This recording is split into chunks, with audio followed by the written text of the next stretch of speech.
You have one precious life. How will you make your money work for you? It's time for Sage Money Conversations, where your financial happiness and confidence are always the subject. Here's your host, certified financial planner, Barbara Norman. Hello and welcome to Sage Money Conversations. I'm your host, Barbara Norman. Today we're going to talk about kind of a tender subject, and that's grief. Loss in life is inevitable. I don't think our society teaches us how to deal with it. And so today we're going to talk about recovering after the loss of a loved one. She is a foremost expert on grief and recovery. She has been featured on CNN, NPR, NBC, and she has taught at several universities. She's got a couple of books out. One is Transforming Grief and Loss, Strategies to Help Your Clients Through Major Life Transitions. She's also got her methodology that includes her 11 principles of life transformation. She's reached thousands of people through her messaging about grief and transformation, and we're super excited to have her on today. Ligia, welcome. Thank you, Barbara. It's an honor to be in your program. I'm really excited to be here and to talk about something that comes from my heart. It's very close to my heart. And you just said it's loss, it's grief. Now, what prompted me to enter this world of, people going through loss? I am from Nicaragua. I live in Miami, Florida. And when I was 12 years old, I lost my father. It was a sudden death. And that is what prompted me, inspired me later on in life to study death, which is Thanatology, psychology, loss and grief, loss and healing, all that in order for me to honor my father. And it was very interesting because it was not planned. It just happened organically. Tell me what was going through your 11-year-old head when you lost your dad, and your heart too. Let's show us the before and after picture here. Okay, thank you. And it was a sudden death. I was 12. I am the third of three sisters, no? And I was extremely close to my father. So when he died, my world stopped at that moment because, as I said, it was sudden. He died actually in Miami. I was in Nicaragua, and he came from some, health issues, but he was okay. The day that he was leaving the hospital, feeling fine, he had, a aorta, the spur in the heart, and he died. So suddenly, it was kind of a not understanding because it was my first death, that I had experienced. And I had experienced actually the death of a rabbit 4 years ago. And then when I started all this, I realized how important it was even to process that death. It was so interesting. However, it was the first loss of a loved one, and it was extremely painful. And the beauty is that in my family, my mother, we are, but my mother's very religious, we're Catholic, and religion played a huge role in our family. And we talked about it. It was not put under the rug. We would talk about my father. My father was well known in my country, so it was a public death. It was only family, but it was public. It was in the newspapers. It was all over. And actually, I'll tell you, that helped a lot to process, to be talking about him, to be talking about what he did. So that's how I faced my first huge loss in my life. So you've written a book, Allow Me to Live My Grief. And it sounds like the contents of that book came out of that experience. Talk a little bit about the book and what you tell us to do. It is interesting. Thank you for mentioning that book, because that book actually first came in Spanish just like a month ago. I launched it. It's not out yet in English because the previous to that, actually my first one, is called Transform Your Loss, Your Guide to Strength and Hope. And in that one, that was dedicated to my father, his memory. And in that book is that I introduced a methodology to help the griever, to help people, being in that very dark place, very painful place, to transform their loss and transform their lives. So that is a methodology that goes beyond grief, because the first two principles, accept your loss and live your grief, have to do with the loss. However, I add other principles, now from the 3rd to 11th, that is like embracing life again. I talk about, our spiritual dimension. I talk about gratitude, forgiveness, love, how to express ourselves, how to share with others, which is principle 5th, take care of ourselves. Because sometimes when we're grieving, we do not do that. Do rituals, live the now, modify your thoughts, rebuild your world, and visualize the life you want. Those are the 11 principles, and they were introduced in that book. And I developed this methodology as seminars, and doing groups, workshops, and all that. Now, the book you mentioned, it happened 15 years after that first book. And I have other books in English about grief. And this one was inspired by the loss of my mom. That was 2 years ago, my centenarian. She was 2 months short of 101. So, wow.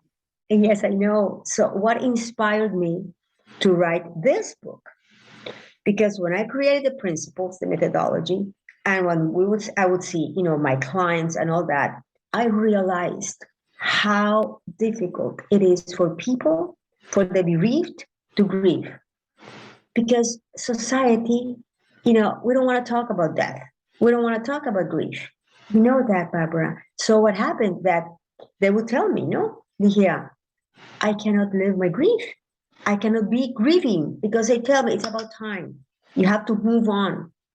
She's in heaven, or he's okay, he's resting. So all these comments that I heard throughout the years, no? Well, Ligia, those are the platitudes we hear. He's in peace now. She's in a better place. And so, and you do bring up a really important point. We don't allow ourselves to talk about grief and death. What are some tips for, let's say you've got a new widow and he or she is, what are some tips for how to talk to that person? Because we do brush it under the rug. What should Absolutely. we say? Thank you for that beautiful question, because that's the greatest challenge. You know what? Sometimes the best thing is the words that we don't say. Sometimes just be given a hug, being like present. Present, because when people are grieving, they're broken, the heart is broken, but they are not broken like physically, not to come and fix it. No, people need for you to accompany them, for you to just be there. I'm here for you. My heart is with you. I love to say that. My heart is with you, because it is, and then you want to be there and allow them to talk, allow them to cry. Because generally what we do, like when people are crying, we give them a tissue. That's the first thing we do, or we do this, no? But the thing is that when we do that with the best intention, we just stop the flow of tears. That maybe that's what they need at that moment to heal, to clean their souls. So the best thing is to be present, to listen, not to judge, not to say what to do. Because what we want is to talk. Don't that someone tell me, okay, you should do this. You shouldn't feel that way. Emotions are emotions. So that's the thing that I would say to do. You're making me think of last week I was on a plane, and actually the woman who sat next to me, she said, I'm going to San Diego for my sister's funeral. I really didn't know what to say. So I said, tell me about your sister. And out came the outpouring. And sometimes I realize that's all we need to say. Tell me about that person. I love it. Yes, absolutely. And you know what? It's your heart, And I see that you're super caring, because the thing is that people feel uncomfortable to talk about these things. And I always say to my clients, people have their best intention. They don't know what to say, as you shared. They don't know what to say. And sometimes they say all those euphemisms, the titles and all that. However, what you did was an open-ended question, like an open-ended opportunity for her to talk about her sister. Yeah.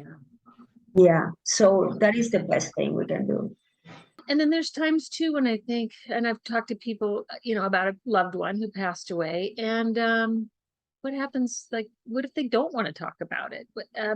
How do you be with that person, and do you open that door again after a couple of weeks or a couple of months? Tell me the process here, because it's a difficult one. Okay. When we talk about grief, and that's what I said, this book came 15 years after, because based on the experience of my clients that I see, because it is the second principle, live your grief.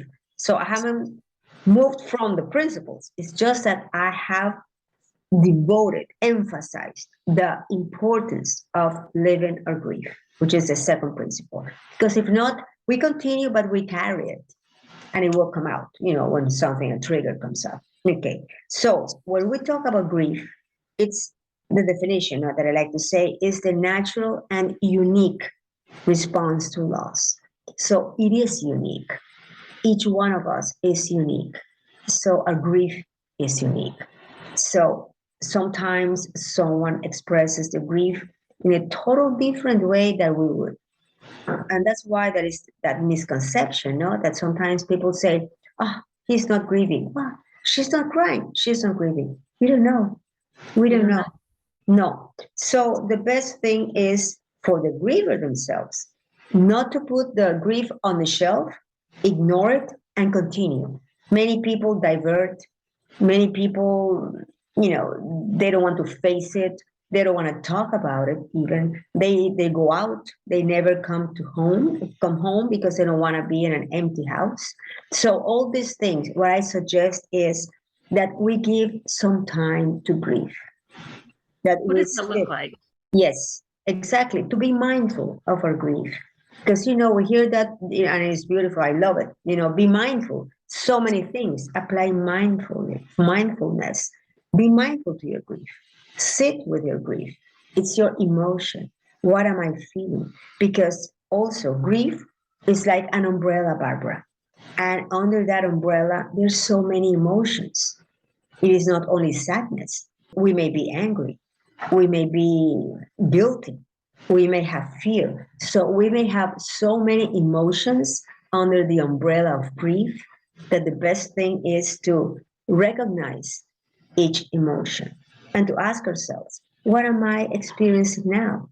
And after that, instead of asking, why do I feel that way? To ask ourselves, what is making me feel that way? Oh, I like that. What is making me? Because then, as we ask that question, we dig in, we go deeper. So, and that's what we need to do, when we are grieving. We don't want to run away from it. No, we don't. And I found too that there is a sense of guilt when people are trying to move on, build a new life, find their new happiness. And I find now I've had a couple of widows who have said, I've just got to sell this house. And everybody's like, don't make any big decisions in the first year. And they're like, no, I just have to get out of here. And so I think and they both had this sense of guilt of, is it okay for me to go be happy now? Yes, because guilt is a very common emotion. I would say, based on my experience working with clients for so many years, that the emotion guilt is the most present, is the most common. And there's so many reasons for being guilty, so many causes, so many reasons that people find. And sometimes it's in their head. They don't have to do anything, with what happened or how they are moving forward instead of moving on. Okay, so talk more, if you would, talk more a little bit about that guilt and how you would coach someone out of that. Okay. When someone feels guilty, let's say an example. If you came to me, Barbara, and you say, Ligia, I am feeling anxious. Let's say, I'm feeling anxious to travel, just because you just said that you travel. So let's pretend that you are anxious in traveling. If I told you, Barbara, don't feel anxious. It's okay. You're going to be good. How do you feel? Yeah, no, that didn't help at all, right? Exactly. Yes, because I wanted to use that example because anxiety, again, to feel anxious is an emotion, the same as guilt. So when people feel guilty, that's what we say. because we want to save the other person. We want them to feel good. So we say, don't feel guilty. You are not responsible. There's nothing wrong with it. That's okay. If you want, if you feel guilty, like the widows that you mentioned, if you sold your house, that doesn't mean that you don't love it. So don't feel guilty. So we are just trying to get the person out of the feeling. We would do, rather ask the person, what about selling your house is making you feel guilty? What about, or what if, selling your house is making you feel guilty? You go deeper again. What of so and so is making you feel guilty? Because the person maybe doesn't even know. Because when we ask, why are you guilty? People, Jen, how do you feel if I ask you why? Yeah, I guess, and let's play with this a little bit. So what if they are feeling guilty about maybe moving on and being happy? I mean, they're leaving someone behind, and yeah, because then it's definition. Because then if they ask, okay, what is making you feel guilty?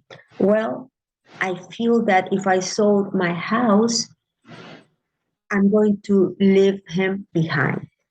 Then we go into the concept. What makes you feel that you're going to leave him behind? Do you think that, you will remember him only at this house? Do you know that where you're going to be all and about? What do you feel? How about love? Because love is eternal. So it doesn't matter where we are. We carry our loved one in our hearts.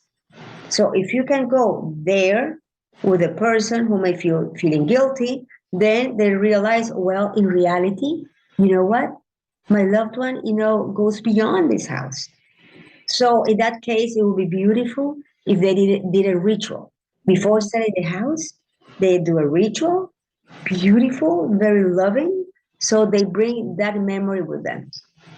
I love that. What would that ritual look like for you? Imagine, beautiful. You can just, light a candle and you can have a moment with the person. You can light a candle, you put, a picture next to the person and you talk to them. You can even carry the picture. It depends on the person, no? But you can even carry the picture to every single room of the house and remembering the moments that you shared with that person. The moments, let's say that they watch TV every single night in the living room, or they sat down to have a glass of wine, whatever it is. So you bring the memory and thank you for those moments that we shared our love. Yeah. I love that. Let's also talk about regrets, because there's always regrets. Why didn't I? Shoulda, coulda, woulda. Oh boy, how do we deal with those regrets? Yes. And they happen a lot. The regrets that are so close to feeling guilty. Because if we have regrets of something that we didn't do, or we did, or we didn't say, or we said, so those things, can stay with us. And that happens, when we carry those things in our thoughts, Barbara. When we stay playing the film, playing the movie, why did I, what if I should do this? What if I did that? So we are playing all that in our head. So what I totally suggest also is to write down. To write, I really believe that writing down on a journal or writing letters helps a lot in the healing process. I told you that I lost my mom 2 years ago, and I totally believe in that. And I mentioned that also in methodology, when I talk about rituals, writing a journal and all that. Now, the person may write, and what makes them regret? What is what makes them regretful? So to write down. And if they feel that they could have done something, differently or something, to realize that we are human beings. We make mistakes. That's how it is. Maybe that person made a mistake or feels that made a mistake. So what about applying some self-compassion? Because sometimes we can be compassionate with other people, but we do not apply self-compassion to ourselves. So she may even want to write a letter to themselves, forgiven. Now, forgive ourselves for what we did or what we said that may not have been intentional. Yeah, and I think that's easier said than done. It's easier to go to another person and ask for forgiveness, but wait, forgiving ourselves, I don't know why that's so difficult. It is. You know that I used to do meditation classes. I have a center in Miami. So pre-COVID, no, I used to have meditation classes. And I used to, each class would be with a theme, either gratitude, either spirituality or forgiveness, among other topics. And when I did forgiveness, it was a guided meditation. So I would, guide them through the whole process of forgiveness, and then of course, forgiving themselves. And Barbara, it always happened. At the end of that meditation, we will have like 10, 15 minutes to process, to share how we felt, what do we do, all that. And it happened all the time that there was one, two, or three people, sometimes very emotional, very sentimental, sharing how difficult it was for them to forgive themselves. Yeah. So that is something that we want to practice. What does that look like? What does that look like to forgive ourselves? Where do we start? Understanding that we are human beings, that we make mistakes, and to write it is like that. And sometimes there are, small mistakes, sometimes there are big mistakes. It's, let's face it, it happens. So it's making a decision. Do I want to carry this heavy load in myself? And I used a metaphor actually when I did the meditation. I used a backpack. Like if you are, going on a hill and you're carrying a backpack, that backpack filled with rocks, and all those rocks are regrets, regrets, hurts, and all that. So as we go on a steep, hill, you let go of the rock. And even though the hill gets, steeper and steeper, you feel lighter and lighter because you are letting go of the rocks. So it is a decision, it is a choice. That, and actually, there is a book. I have not had the opportunity to read it actually, but it has been recommended to me. It's called Forgiveness is a Choice, because I say it a lot, and they will tell me, Ligia, have you read that book? No, not yet, but it is in my list, because that must be a great book. And it is a choice. When we come and we say, you know what? Do I want to continue feeling this way? Or do I want to feel relief, to have this relief inside of me? So based on that, you do some forgiveness work. Yeah. And it's hard for you, on your own to do it by yourself. Look for help. Go for a professional. But, there's so many meditations. If you go to YouTube, there's so many meditations on forgiveness. So there are a lot of resources there. Yeah. So many resources. And I think too, when I think of regrets and the mistakes that we made, just asking like, what is this here to teach me? And can I be a stronger person for that mistake? And so I think that's always helpful.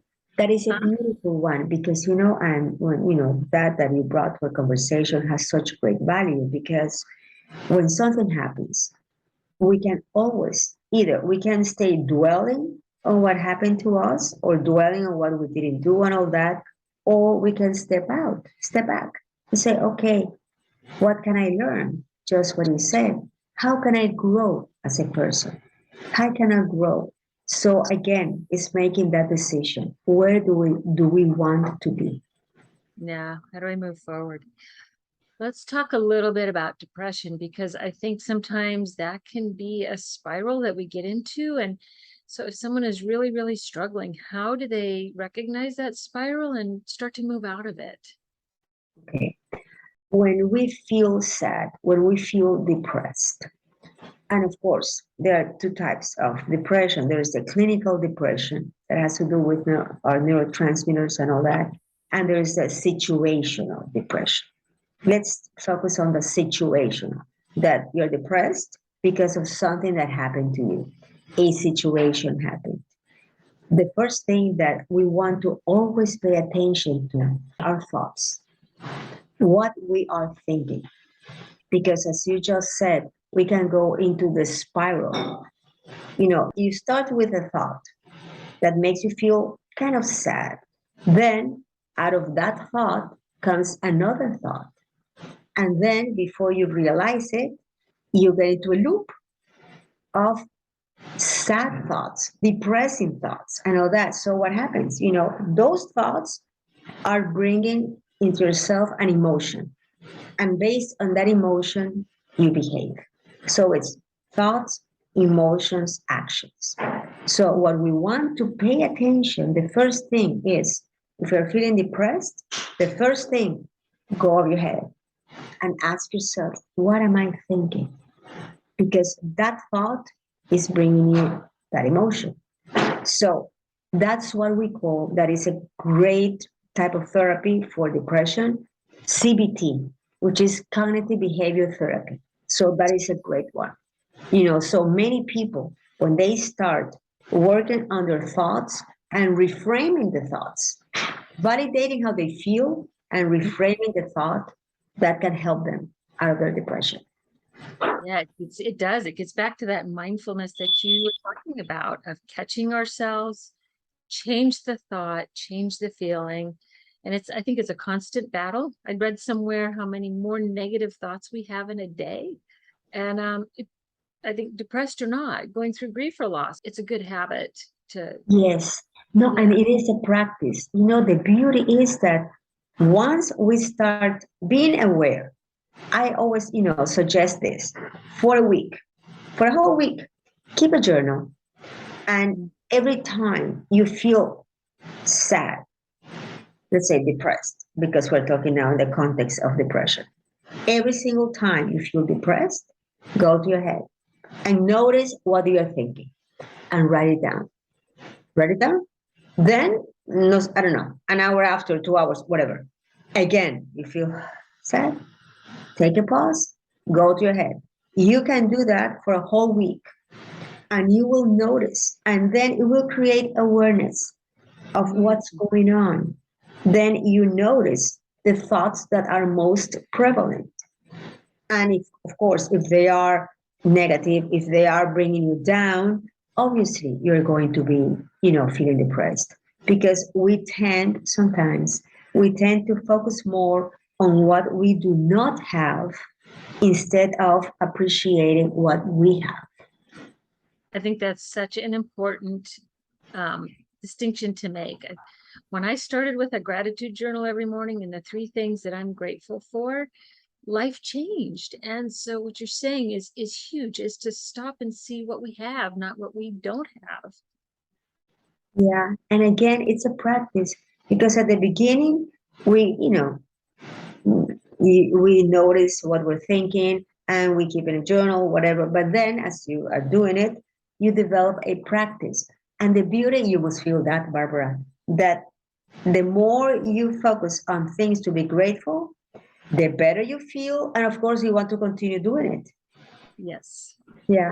Sets you up for success. Ligia, if you were talking to anybody today going through a loss, tell us, where would they start? Validating how they feel. Validating how they feel. To get rid of the mask. I am talking about the mask we use right now, no? I'm talking about the mask we carry to conceal our real feelings.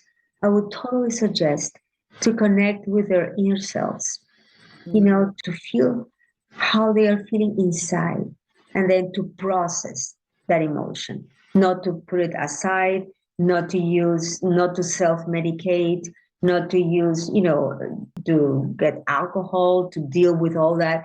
No, to be real with themselves, because sometimes we get used to pretend so much that we may lose connection with who we are. So to validate how they feel, to process, to know that they can do it, because we are more resilient than we think we are. We are so resilient. That's so true. And stuffing the feeling and not dealing with it, that can lead to so many other problems in life. And so that's such an important step. Yeah. Ligia, tell us, if our listeners wanted to find you and do some of your meditations and work with you through your methodologies, how can they find you? Thank you. I have a website, and it's I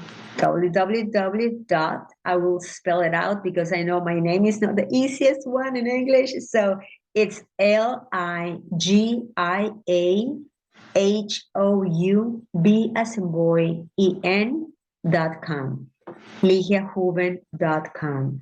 I am very active also on the, social media. I have my Facebook page, Instagram, and I also have a page that is about the methodology that we were talking about. It's the 11 principles of transformation.com. And the 11 is like 1 1. The 1 principles of transformation.com. We'll Yes. put a link in this podcast so people can go to that if they want to and start working there, which is great. Thank you. I appreciate that, Barbara. Absolutely. So this has just been a delight. I can't say it's a delightful conversation, but yes, it's a delightful conversation because it gives us some place of compassion and tools to start moving forward. And that's so important. And for our listeners, if you want to learn more, you can find me at Sage Path Solutions. We're always here to help you redefine your life and to kind of recover and redefine finances, redefine that life moving forward. And so if you want to move forward, by all means, give me a call. Thank you. Advisory services are offered through Barbara J. Norman, LLC, an investment advisor in the states of California and Texas. The information contained herein should in no way be construed or interpreted as a solicitation to sell, nor an offer to sell advisory services to any residents of any state other than the state of California, or where otherwise legally permitted. All content is for information purposes only. It is not intended to provide any tax or legal advice or provide the basis for any financial decisions. The information contained in this material has been derived from sources believed to be reliable, but is not guaranteed as to accuracy and completeness and does not purport to be complete analysis of the materials discussed. The opinions expressed do not necessarily reflect those of SagePath Solutions and are subject to change without notice.